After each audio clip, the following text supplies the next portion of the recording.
เรื่องสั้นวันนี้เสนอตอน A good book for a rainy day. He looks out the window. เขา looks มอง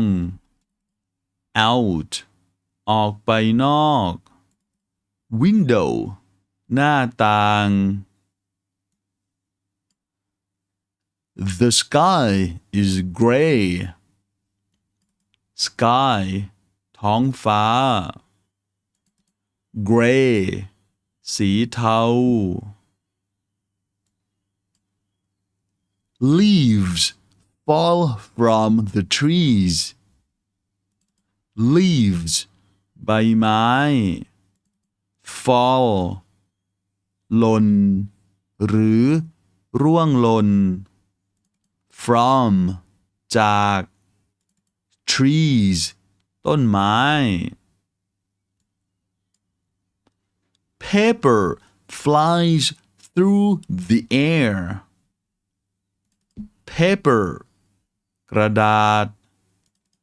flies ปลิว through ผ่าน air อากาศความหมายก็คือ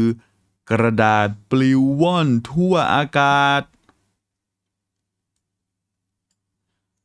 It is windy.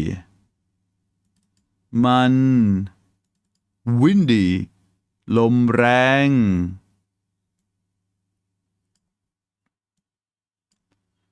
He goes back to his book. เขา goes back กลับไป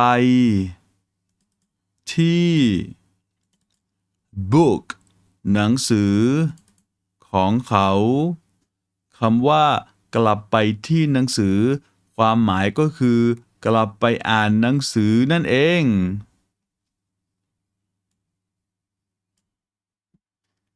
He hears raindrops. เขา hears ได้ยิน raindrops เม็ดฝน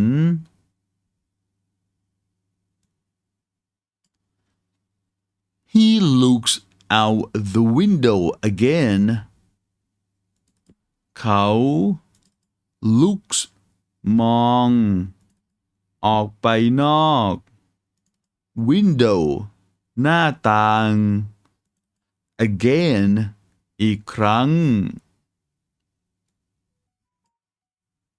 He sees the rain. เขา sees เห็น rain สายฝน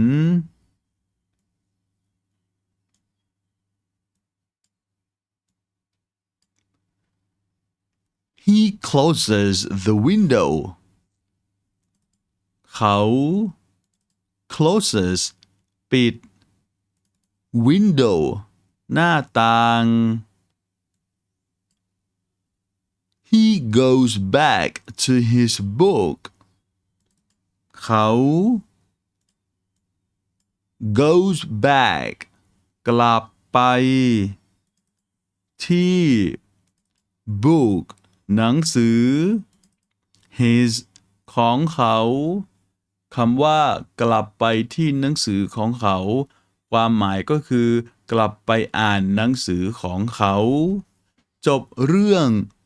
A good book for a rainy day